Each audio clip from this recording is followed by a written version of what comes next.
Olá, eu sou a professora Brigitte e hoje nós vamos falar sobre a vida de uma pessoa incrível, não só para os luteranos, como para toda a humanidade. Uma pessoa como nós, cheio de medos, de defeitos, de virtudes, mas que teve uma coragem incrível no momento em que percebeu que havia algo de errado com a igreja da qual ele participava. O nome dele era Martinho Lutero. Vamos lá? Lutero nasceu numa cidadezinha chamada Eisleben, no que hoje é a Alemanha. Naquela época, a Alemanha ainda não estava constituída. Ela fazia parte de uma colcha de retalhos de reinos que fazia parte do Sacro Império Romano-Germânico. Seus pais se chamavam Margarete e Hans Lutero, e o pai havia ganhado algum dinheiro sendo mineiro de cobre, mas ele não queria isso para a família. Então eles se mudaram para uma cidade próxima chamada Mansfield e ali eles moraram por algum tempo. O Lutero, ele pregou o seu último sermão em Eisleben, então ele nasceu e morreu na mesma cidade. O Lutero, ele era o segundo filho de 8 que o casal teve. E eles tinham uma educação muito rigorosa. Eles queriam muito que os filhos estudassem. E como perceberam que o Lutero ele era muito inteligente, a ponto de, aos 6 anos de idade, já dominar o latim, eles resolveram investir na educação desse menino. Aos 14 anos de idade, o Lutero vai sozinho para a cidade ao lado, Magdeburgo, e depois para Eisenach, para poder estudar numa escola melhor. Só que a escola ela era gratuita, mas ele precisava se manter lá. Então ele usou os dons que Deus tinha dado para ele desde pequeno com a música e ele se juntou a outros meninos que ganhavam algum dinheiro cantando na frente de casas de pessoas ricas. Numa tarde, depois de receber vários nãos, eles pararam na frente de uma casa de uma das mais importantes da cidade e começaram a cantar. Mas eles não foram repelidos, porque a dona da casa, que se chamava Frau Úrsula Cotta, era uma pessoa muito boa e percebeu que o Lutero cantava com coração. Ela ficou emocionada com isso. E quando eles acabaram de cantar, ela convidou o Lutero para entrar e para comer junto com a família, que ficou encantada com ele. E ele foi convidado para dar aulas para os filhos da Frau Cotta. E depois ele foi convidado para morar na casa. E ele foi tratado como se fosse um filho. Aos 17 anos de idade, o Lutero vai para a Universidade de Erfurt. E lá ele estuda artes. E ele se torna bacharel em artes. E depois ele faz um mestrado. E ele vai tão bem em todas as disciplinas que isso faz com que o pai o encoraje a estudar direito, que na verdade era o grande sonho da vida do pai dele. Estava tudo correndo conforme o pai dele havia planejado. Só que aconteceu um imprevisto. Um dia, Lutero estava voltando de uma das visitas que ele fez à família, que morava em Mansfield. Quando ele estava bem perto de Erfurt, ele foi surpreendido por uma tempestade de raios terrível. Caía raios por todos os lados e caiu um bem perto dele. E ele tinha algumas inquietações espirituais. Ele achava que talvez ele não entrasse no céu e ele ficou muito preocupado. E ele fez uma promessa para Santa Ana, que era a padroeira dos mineiros, que se ele saísse vivo daquela situação, ele se tornaria monge. E isso aconteceu. E quando ele chega em Erfurt, ele vende os livros dele, sai da faculdade sem consultar ninguém e ele ingressa no mosteiro dos Augustinianos. Os pais e os amigos tentaram de todas as maneiras dissuadi-lo da ideia, mas ele não concordou. 2 semanas depois do episódio da tempestade de raios, o Lutero ele ingressa nesse mosteiro agustiniano. O problema é que eles eram uma ordem muito fechada, as pessoas ficavam muito isoladas. Então o Lutero ficava na cela dele, que é o quartinho, o dia inteiro sozinho. Saía poucas vezes. E eles falaram para o Lutero: se você não se acostumar, você tem 2 meses para desistir. Ele não quis desistir por causa da promessa que ele tinha feito. Então, 2 anos depois, ele é ordenado padre e vai fazer a primeira missa, para a qual ele convida os pais. Mas o pai dele, que não tinha gostado nada da atitude dele, faz muitas críticas, o que deixa o Lutero muito triste.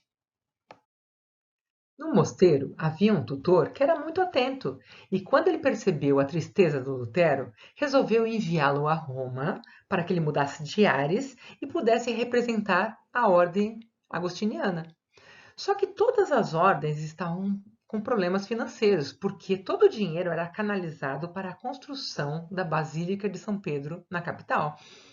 Então, ao cruzar os portões de Roma, ele ficou muito decepcionado, principalmente com a igreja, porque ela fazia promessas de salvação através de pagamento, com indulgências, que era o pagamento para o perdão dos pecados, e também com a venda de relíquias, que eram partes supostas do corpo ou de objetos de pessoas santificadas. Desse jeito, eles abusavam da inocência e da fé das pessoas. Essa é a Basílica de São Pedro que eu mencionei há pouco. Apesar de existir até hoje e de ser um dos patrimônios da humanidade, por sua beleza artística e suntuosidade, ela custou um preço muito alto. E não só um preço em dinheiro, ela custou um preço espiritual muito alto. Com certeza, Jesus não aprovaria os métodos utilizados pela igreja da época para chegar nesse resultado. Com a morte do Papa Júlio II, foi eleito o Papa Leão X, que na verdade se chamava Giovanni de Medici. Ele era filho de uma das pessoas mais influentes da época. Era uma família toda inclinada para as artes, tanto que o pai dele foi o financiador de artistas como Leonardo da Vinci, Michelangelo, Botticelli, Rafael, e a inclinação que ele tinha levou com que ele quisesse terminar a Basílica de São Pedro e transformá-la no centro cultural do mundo. E isso aconteceu de verdade. Ele conseguiu. Só que o problema é que ele tinha muita preocupação artística e pouca preocupação espiritual, muito diferente de Lutero. Quando Lutero regressa para a Alemanha, ele tem outras crises de consciência, ele fica muito triste e o tutor percebe isso novamente. E de tanto insistir, o Lutero conta para ele o que aconteceu em Roma e que ele acha que era um absurdo o que a igreja estava fazendo, que é contra a tudo que Jesus pregava. Depois de ordenado, Lutero é enviado para a cidade de Wittenberg, onde ele vai ser o padre da igreja e também o professor da universidade, onde ele leciona a disciplina de teologia. Ele era muito admirado pela população e ele começa também a questionar alguns dogmas da igreja que ele considerava totalmente errado. E isso culminou mais para frente na expulsão dele da igreja, mas isso eu já vou contar. Vou fazer um parênteses para falar de uma moça que mudou tudo na vida do Lutero. O nome dela era Catarina de Pora. Ela nasceu e quando ela era bem pequenininha, a mãe dela morreu e o pai dela se casou novamente. E quando ela tinha 5 anos, ela foi colocada num convento para que pudesse estudar e ter a vida dela lá bem longe da família, para não incomodar a nova família do pai.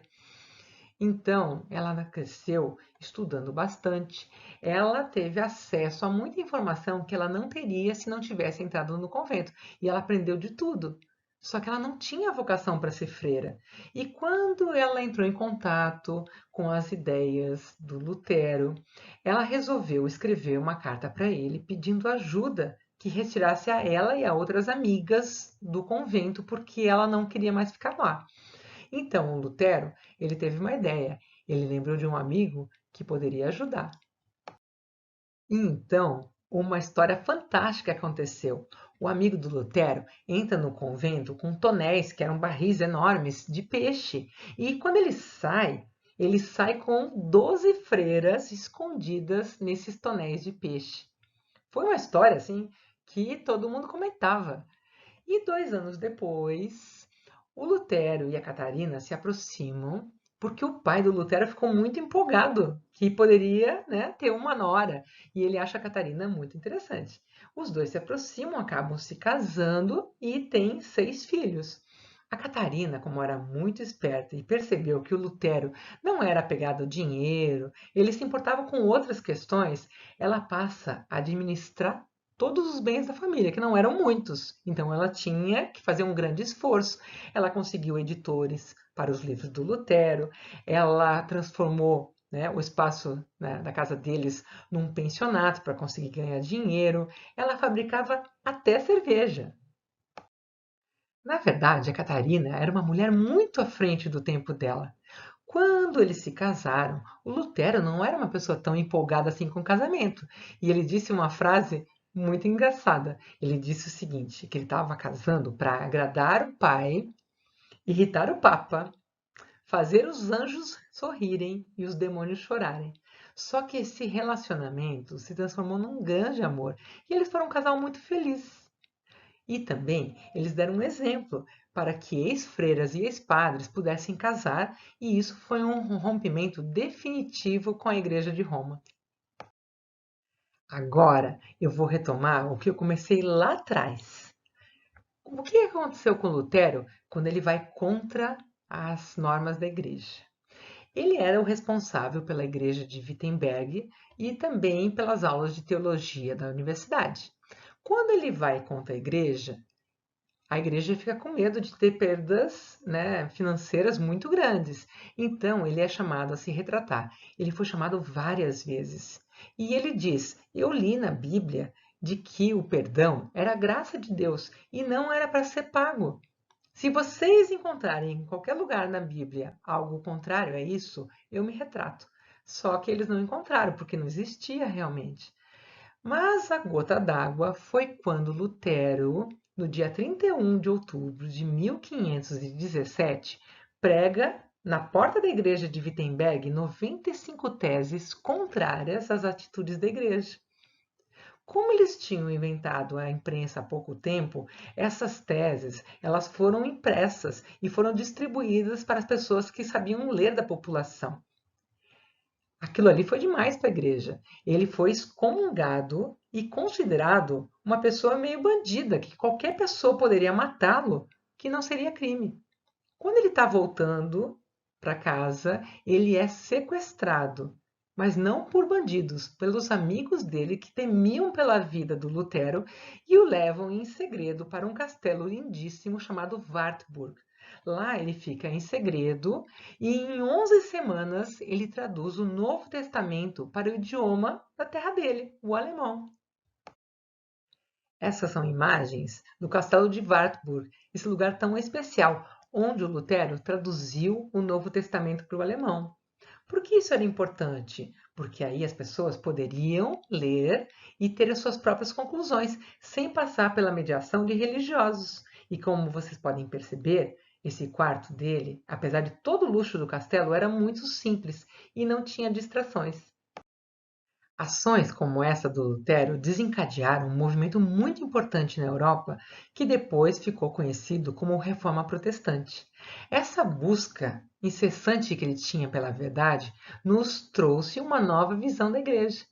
Em 1546, ele falece de forma natural na cidade onde ele nasceu, mas antes ele nos mostra que o cristão ele tem que ter fé e não dinheiro. Não importa o que nós temos dentro dos bolsos, importa o que nós trazemos dentro do coração.